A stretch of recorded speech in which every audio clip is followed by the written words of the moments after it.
Bonjour, aujourd'hui on va réaliser une brioche. Pour ce faire, nous aurons besoin de farine de type 55, il nous en faudra 375 grammes. Il nous faudra 5 œufs, plus un œuf pour la dorure. Nous utiliserons aussi 12 grammes de sel, 37 grammes de sucre, 26 grammes de levure, donc c'est de la levure boulangère, et enfin 155 grammes de beurre. Donc je mets la farine dans le batteur, je mets le sucre, le sel, hop, je descends, je le mets au minimum, et je rajoute les œufs.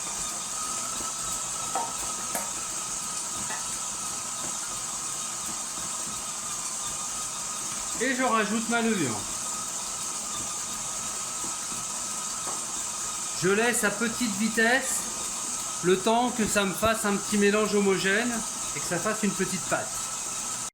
Voilà, le mélange commence à être assez homogène.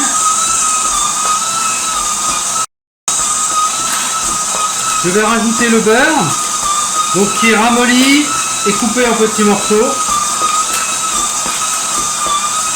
Et là, je vais bien mélanger, je vais augmenter un petit peu la vitesse.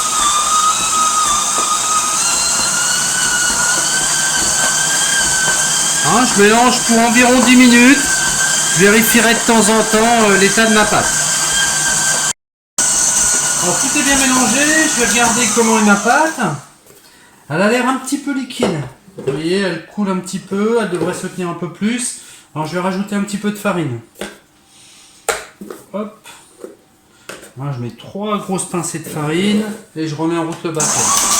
Il faut vraiment regarder l'état.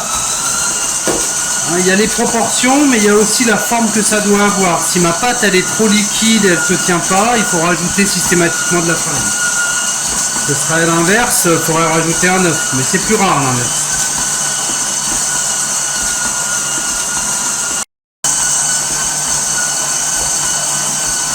Alors, ça va faire 10 minutes que ma pâte elle tourne, donc je prends un petit peu de farine, j'attrape un petit morceau de pâte et j'essaie de l'étirer. Je ne sais pas si on voit bien, je vais mettre comme ça. Donc je prends un petit bout de pâte et j'essaie de l'étirer. Et l'idée, c'est que là, elle est un petit peu trop liquide, donc on va rajouter de la farine, mais c'est qu'elle soit assez élastique. Si elle n'est pas assez élastique, il faut battre un petit peu plus longtemps. Donc là, je rajoute un peu de farine. C'est ce que je disais tout à l'heure, c'est mieux d'en rajouter que d'en enlever. Parce qu'en enlever, c'est pas possible. Alors, je vais regarder la consistance de ma pâte. Donc, je vais lever. Donc là, hop, allez, on va laisser descendre. Je mets un petit peu de farine. Je l'étire. Ouais, c'est joli là. Alors, je sais pas si on voit bien. Hein, mais l'idée, c'est qu'elle s'étire et que ça fasse comme un petit ballon. Qu'elle puisse s'étirer sans se déchirer. Donc là, elle a une très belle consistance. Ce que je vais faire, je vais la laisser reposer au moins 1 heure, le temps qu'elle double de volume. Mon objectif, la faire doubler de volume. Dès qu'elle a doublé de volume, je la resserrerai un petit peu et je la mettrai au frigo. Je lui donne une forme bien arrondie. Je mets un petit peu de farine autour, qu'on ne soit pas embêté après.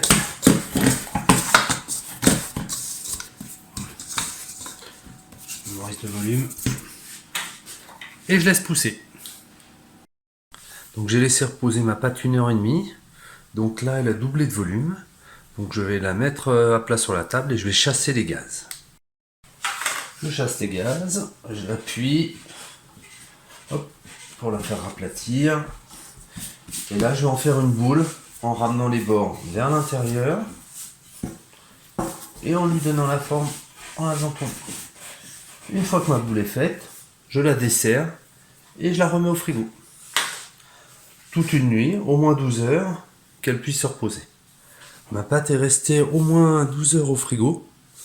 Donc elle a poussé un petit peu mais pas beaucoup. Donc comme la fois précédente, je vais la remettre à plat sur la table et je vais chasser les gaz. Et après je vais la transformer.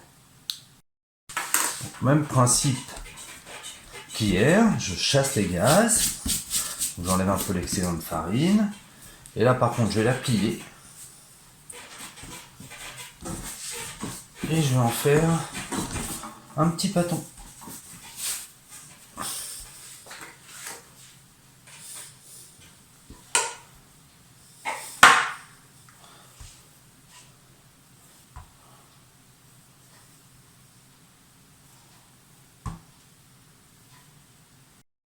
Donc pour faire une boule, je plie les rebords vers l'intérieur. Je mets la pliure sur le dessous. Je mets un petit peu de farine mais pas trop, sinon elle glisse. Je vais le mettre sur l'intérieur de ma main et avec mon pouce, je vais pousser la pâte vers le creux de ma main pour la resserrer. Et j'ai fait une boule. Je recommence. Je prends un bout de pâte. Je plie les rebords pour les mettre sur l'intérieur. La pliure sur le dessous, je me mets bien dans le creux de la main, le pouce vient resserrer et je tourne.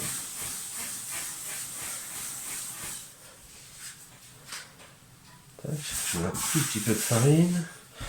Donc je le fais avec mes deux mains, si je veux aller un petit peu plus vite. Donc je plie mes deux boules de chaque côté, les pliures sur le dessous, creux de la main, les pouces resserrent ma boule et je fais un petit mouvement de rotation vers l'intérieur.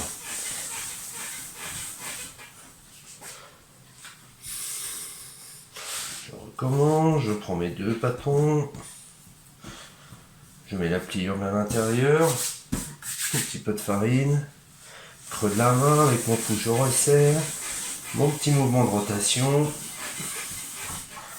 et j'ai fait mes deux. Ensuite, une fois que vous avez fait vos boules, vous prenez un moule. Alors moi j'ai un grand moule, mais vous prenez ce que vous voulez en moule.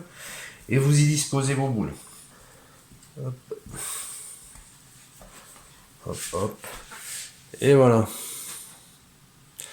Donc elle est prête, maintenant je vais la laisser pousser. Donc là je suis vraiment bas, il faudra que ça déborde du moule. Il faut vraiment la pousser, c'est une des parties les plus importantes. Et après je la ferai cuire.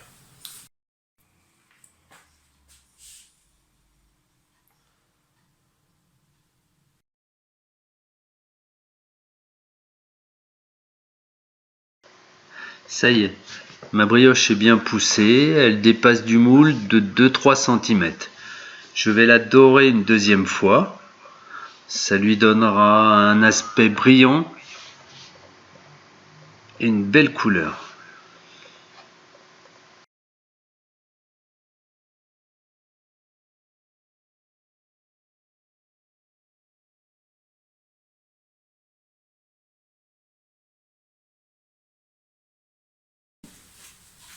Je mets à cuire 180 degrés pendant 15 minutes.